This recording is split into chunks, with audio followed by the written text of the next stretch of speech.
Uruguay. Seguimos en La Mira y estamos con Marcela Maceda. Marcela, buenas noches. Buenas noches. Y el tema de los perros en la colonia de Etxepare volvió a poner sobre la mesa, como cada tanto, cuando ocurre algún hecho nunca bueno, siempre Muy malo. cada tanto. Muy cada tanto, y de hecho nunca buenos. El tema de la salud mental en Uruguay.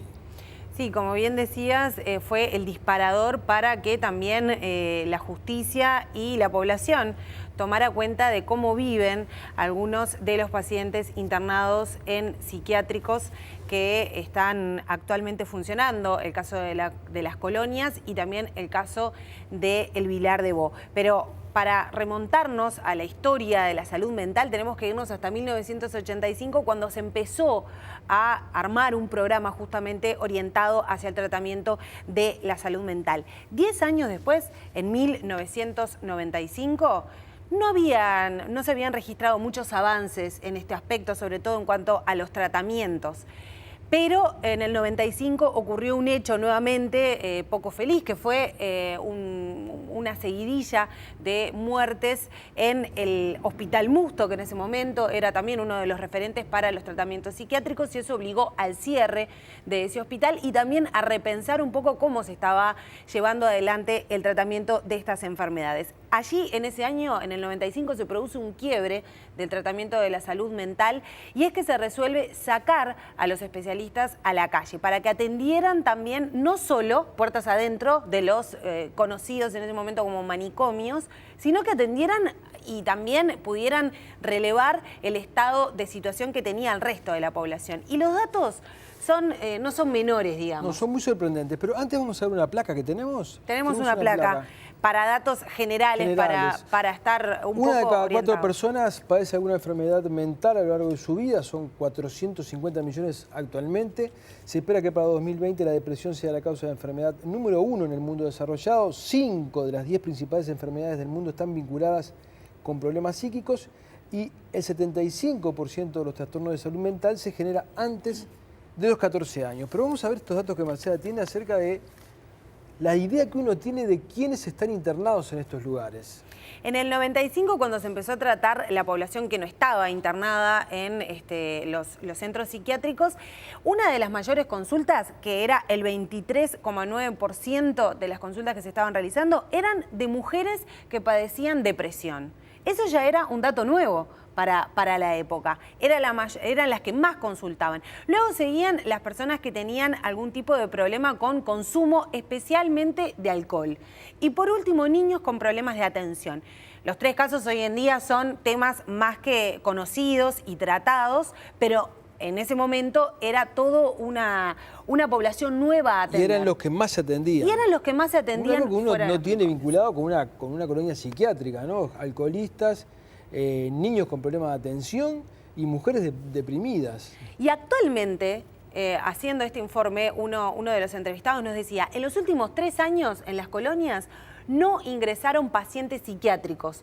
Las únicas personas que ingresaron fueron los judiciales, como se los denomina, que son personas que cometen un delito o que ya habiendo cometido un delito hacen una patología psiquiátrica y son trasladados a estos centros. Quiere decir que también hay una atención de la población fuera de estos centros y una contención que se ha logrado a partir de 1995 en adelante. Pero en ese momento, por ejemplo, el término de enfermo crónico, que era el enfermo que tenía que estar contenido fuera, lejos de la sociedad, porque era peligroso, en ese momento todavía se mantenía.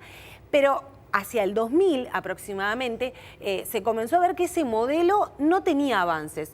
Los pacientes no se recuperaban y también internacionalmente fue descartado. Allí se empezó a hablar del cierre de estas colonias y al 2015 todavía estamos viendo de qué manera se pueden cerrar y de qué manera podemos abordar de forma distinta a una población que también nosotros como sociedad no queremos tener cerca.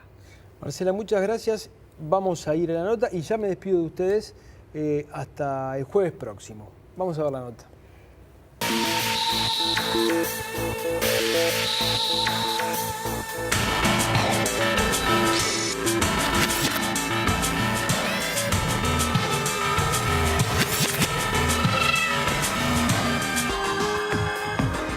hace 30 años, gobiernos de todos los partidos no lograron saldar la deuda que tienen con quienes padecen patologías mentales. Esos que la sociedad prefiere no ver y que en muchos casos pasan una vida entera olvidados detrás de los muros de algún manicomio. El tema del estigma de la enfermedad mental está, el tema de la discriminación está, como hay discriminación para otros grupos o minorías, pero el grupo de los enfermos mentales es el que menos logros ha tenido en la lucha por sus derechos. No hay iniciativas, no hay innovación, sobre todo en el sector público, no hay audacia. Hay mucho escrito sobre cómo deben aplicarse las técnicas de rehabilitación articulados con los tratamientos farmacológicos, la integración de los pacientes en la comunidad, en la sociedad, en lo que se llaman casas de medio camino, hogares protegidos, en fin, simplemente no se hizo. Se han hecho muchas cosas. Muchas de ellas no lucen, pero se invirtieron $4,5 millones en las colonias en reforma. Hay pabellones que son espectaculares, hay gente que vive mejor que en la casa de la mayoría de los que están mirando esto. Pero hay un 20% que están viviendo de repente en esas condiciones, por varias razones.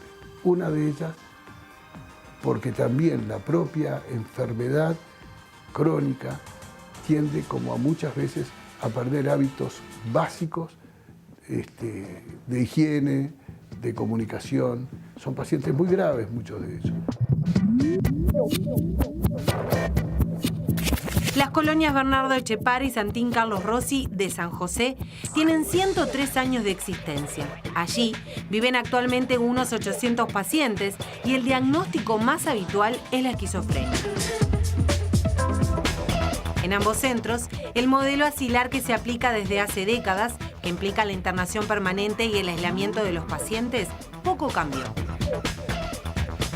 La colonia Etxepare tiene más de 100 años, entonces en ese momento, cuando no había recursos farmacológicos y no se habían desarrollado los recursos de rehabilitación, eran lo que en ese momento se entendía que era lo mejor para los pacientes. Pero ya hace más de 60 años que apareció el recurso farmacológico, también se han desarrollado las técnicas de rehabilitación y la articulación de estos dos instrumentos hace que haya cambiado el pronóstico de la enfermedad mental, haya cambiado lo que es la posibilidad de integración del paciente en la sociedad. Entonces, no se justifica bajo ningún término, desde el punto de vista técnico y desde el punto de vista ético, mantener ese tipo de instituciones abiertas. Nadie discute la necesidad o no de las colonias. Probablemente como modelo de atención es un modelo altamente perimido. Años atrás tuvimos la posibilidad de recorrer el mundo en búsqueda de alternativas. Y teníamos claro que la alternativa de lo que eran las colonias de alienados realmente no es una alternativa de mejoría y curación. Que el negocio no está en cerrar, el negocio está en abrir. Si tenemos que abrir alternativas, evitar que la gente llegue a las colonias y después hacer con las colonias una cosa que sea mucho más útil para los que tengan que estar allí, sean por la razón que fuere. Internacionalmente, este modelo asilar es cuestionado y se recomiendan otras alternativas más humanizadas, como casas de medio camino, que permitan el contacto de los pacientes con la sociedad. Que puedan salir a la vereda, conversar con el vecino, no sé, ir a un tablado, hacer un mandado, tomarse un ómnibus. Es decir, ese tipo de cosas, porque eso tiene que estar cercenado en pacientes que pueden llegar a hacerlo.